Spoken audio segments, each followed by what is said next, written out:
Bonjour et bienvenue sur ce plateau télé au Krebs dans le cadre du Forum des métiers. Donc aujourd'hui le thème ça va être la reconversion. Donc on a le plaisir d'accueillir des anciens athlètes de haut niveau. Donc je vais vous laisser vous présenter. Vas-y Olivier. Alors Olivier Janzac, donc j'étais joueur professionnel de rugby à 13, puis après entraîneur de rugby à 13. Et moi je m'appelle Youssef Roux, j'étais joueur professionnel de beach volley et maintenant je suis passé sur le métier de coach. Donc aujourd'hui on se retrouve sur le thème de la reconversion. Donc tout d'abord, comment avez-vous envisagé votre conversion après avoir été sportif de haut niveau ou en étant sportif, comment avez-vous pensé à votre conversion future?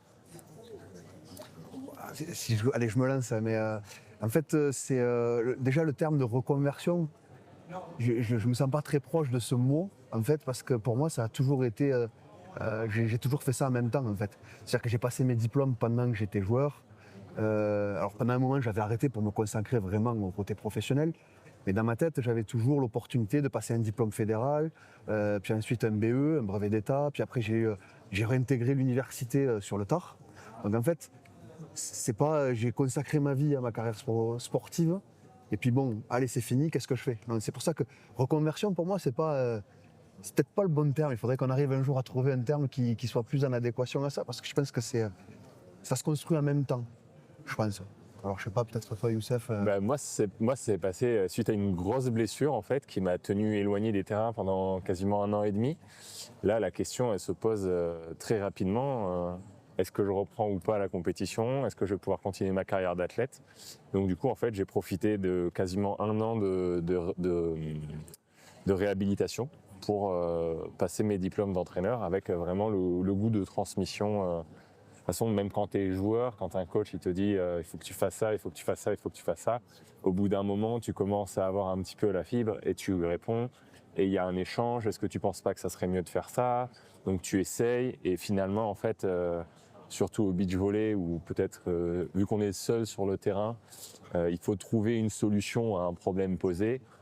On a une tendance à vouloir proposer des solutions, donc du coup à transmettre un petit peu ce qu'on découvre sur le terrain, quoi. Ouais c'est vrai, du coup que là c'est un peu 2 cas de figure assez différents. Vous du coup vous parlez plus de double projet vu que c'est pas trop une reconversion. Vous avez un peu mené ça, mais du coup ça veut dire que vous avez pu mettre en valeur vos compétences sportives dans le monde du travail. C'est quelque chose que vous avez pu faire?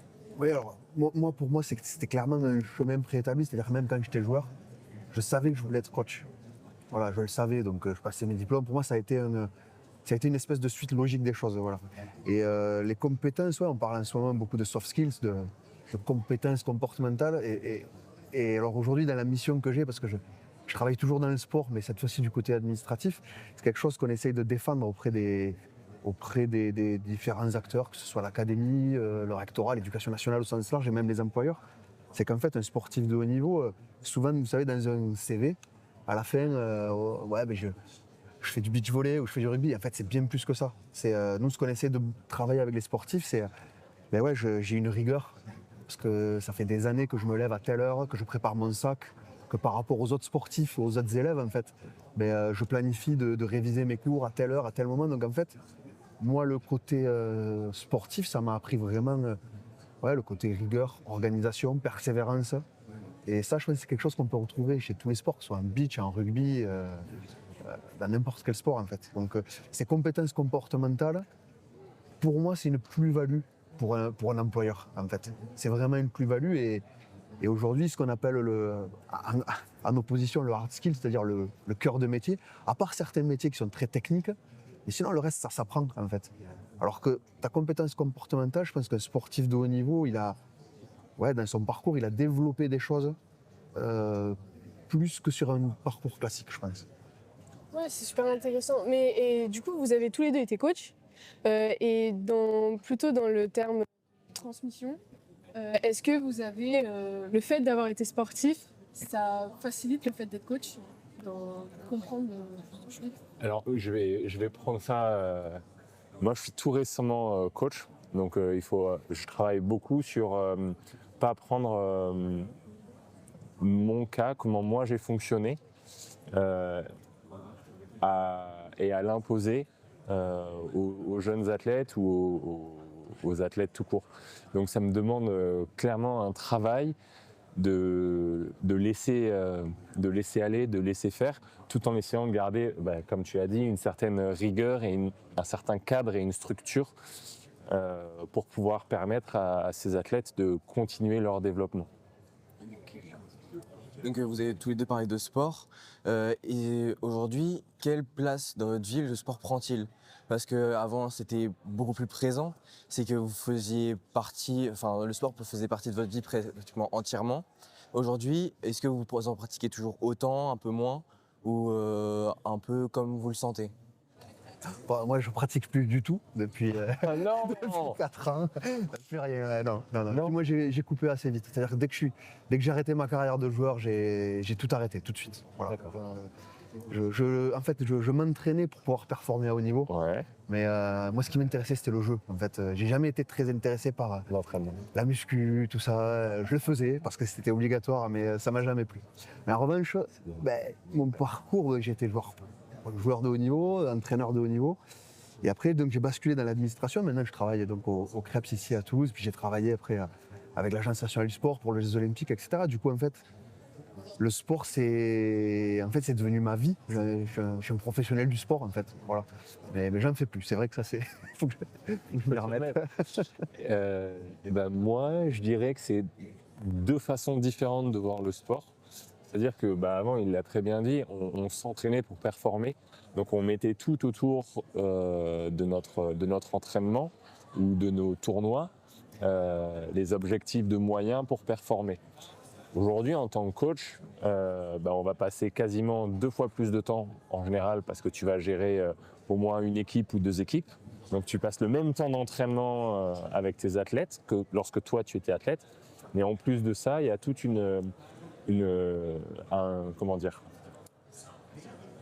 y a tout ce qui est management de l'humain, il y a tout ce qui est organisation de la structure. En fait, tout ça, ce sont des choses qui s'additionnent au sport à proprement parler.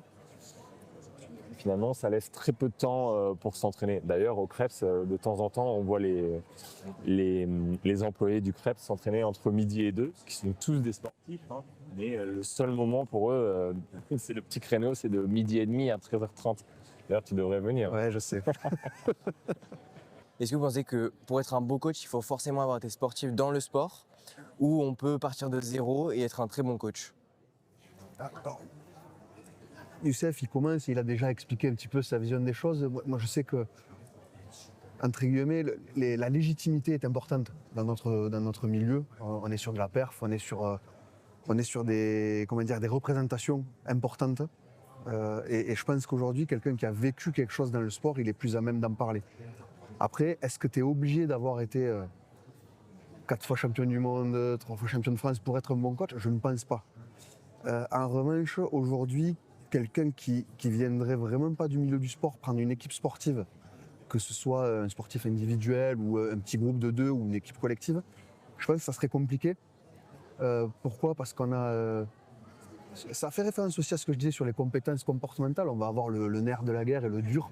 Voilà, en rugby, la passe, le jeu au pied, le plaquage, la passe en beach, le contre, etc. Mais en revanche, toutes ces petites choses-là, pendant le match, à l'entraînement, comment en tant qu'entraîneur, tu réussis à voir ce qui était important, à trouver le bon mot et donner ça. Parce que tu vois, en tant qu'entraîneur, moi j'ai eu plusieurs facettes d'entraîneur. J'ai été entraîneur en pôle, où là tu formes des jeunes. J'ai été entraîneur en club pro, où là c'est le résultat et c'est sur le long terme, parce que tu es sur une saison qui dure 10-11 mois.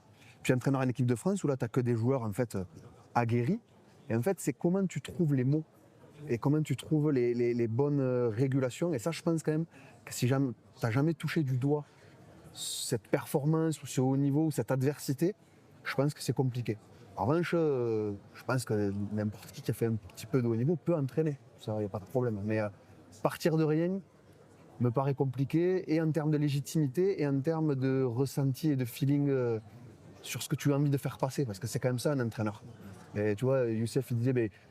Vision. Voilà, j'essaye de me mettre un peu à retard. Et moi, je me souviens, quand j'étais coach au début, j'avais mes modèles, donc j'essayais de faire comme eux, puis après justement j'essayais d'amener ma patte, et puis etc. Puis au final, en fait, là où j'ai été le mieux, c'est quand je coachais Ta façon. à ma façon et moi qui j'étais, voilà. Donc je pense qu'il n'y a pas de, il y a pas de règle, mais je sais pas je sais pas si tu partages, mais il me semble qu'il faut avoir pratiqué. Je pense que quand on arrive au très très haut niveau, c'est comme tu l'as dit, quand tu es en équipe de France, à dans n'importe quel sport, on va chercher de la performance. Et la performance, c'est pas que du geste technique. En fait, c'est un ensemble. Ça va être, et le terme que tu as utilisé, ça va être, est-ce que ton groupe de joueurs ou est-ce que tes athlètes vont vraiment adhérer au projet que tu vas leur proposer? Et malheureusement ou heureusement, je ne sais pas trop, mais ce terme de légitimité va vraiment amener les joueurs ou les athlètes à s'approprier le projet. Je ne vais pas dire à devenir des soldats qui vont partir les yeux fermés, mais vraiment à se dire « Ah ouais, lui, il va pouvoir m'amener là où je veux aller, donc je le suis ». Et en fait, cette légitimité à très très haut niveau, je pense que c'est aussi difficile de l'avoir sans avoir eu un parcours, au moins, je ne dis pas d'aller faire les Jeux Olympiques ou être triple champion du monde, mais au moins d'avoir eu une carrière pro, de connaître le sport, de connaître les moments de pression, lire les momentum, etc. Ok, merci. Et du coup, est-ce que vous parlez de légitimité, c'est un peu du coup d'engagement, ça demande de l'engagement de la part des joueurs. Est-ce que vous, en tant que coach, vous donnez le même engagement que quand vous jouez sur le terrain Ça, je pense que Youssef, il en a parlé, non, c'est le double. C'est-à-dire que moi, quand j'étais joueur, je venais, je consommais l'entraînement, c'est-à-dire que on me demandait d'arriver à telle heure, j'arrivais à telle heure, il fallait que j'ai fait mes automassages, ma préparation, je donne ce que j'ai à donner sur la séance d'entraînement ou sur le match. En tant qu'entraîneur, tu arrives 2 heures avant, tu repars 4 heures après. Tu as préparé l'entraînement avant, Ouais, tu regardes l'entraînement après. C'est dans ta tête jour et nuit, en fait. Ouais. C'est-à-dire que moi, quand j'ai arrêté ma carrière de coach, j'ai passé presque 13 ans à haut niveau, que ce soit en équipe de France ou en club pro. J'ai arrêté parce qu'à un moment donné, je ne sentais plus mon énergie capable d'encaisser cette espèce d'engagement sans limite, en fait. Parce que pour moi, un coach à haut niveau, c'est un engagement qui est sans limite. Et en termes d'horaire, de travail, mais en termes d'investissement mental, en fait. Et ça, je pense qu'à un moment donné, j'étais fatigué. Et j'ai dû dire, bon ben là, je freine, quoi. Et là, je pense que Youssef, au début, j'imagine qu'il pense et qu'il respire beach 7 sur 7, quoi. Ouais. Et 24 sur 24. C'est ça. Ouais. Et du coup, est-ce que vous avez des conseils à donner à des gens qui envisagent aussi une reconversion ou peut-être du coup dans votre cas plutôt une transition entre un double projet puis aller vers quelque chose de professionnel est-ce que vous avez des conseils à donner Ouais. Alors déjà, premièrement, il faut vraiment s'approprier ce projet de transmission. Être coach, c'est vraiment c'est de la bienveillance, que ça soit sur du niveau jeune, du niveau pro ou du niveau international. C'est vouloir amener une équipe ou des athlètes à leur plein potentiel. Et pas tout le monde a cette fibre-là. Donc je dirais vraiment être conscient des investissements que ça va demander, avoir de la bienveillance envers les athlètes. Et dans le cadre d'Olivier, la formation continue, je pense que c'est primordial parce que ça permet d'avoir, tu vois, par exemple, tu vas te former, ensuite tu es encore sur le terrain, que ça soit coach ou joueur, et tu peux te dire, ouais, ça, je peux le mettre en place. Et c'est vraiment intéressant sur une longue période de pouvoir rapidement mettre en pratique les choses que tu as vues en formation. Okay. Formez-vous, quoi. Ouais. N'attendez pas une blessure. Ouais, mais je partage, puis j'aime bien le terme de transition plutôt que de reconversion. C'est que c'est une étape, la transition, j'aime bien parce que ça fait une étape vers quelque chose d'autre. Ouais. Oui. Voilà, donc le seul conseil, c'est ça, c'est déjà de croire en soi. Voilà, parce qu'il n'y a pas de règles préétablies. Voilà, mais oui, croire en soi, mais en revanche, oui, continuer à se former. Et ce qu'on fait sur le forum de l'orientation aujourd'hui, c'est-à-dire encourager les jeunes sportifs en dehors du sport, qu'est-ce qui te plaît. Voilà, et je reviens aux compétences comportementales. Moi, je le vois dans dans le milieu où je travaille avec beaucoup d'anciens sportifs. Et les anciens sportifs, souvent, quand ils sont épanouis, c'est qu'ils ont trouvé un métier en relation avec ce qui les a poussés aussi à s'engager dans un sport. Tu vois, moi, par exemple, j'étais dans le rugby et j'aimais le collectif. Et ben voilà, aujourd'hui, je suis manager d'une équipe.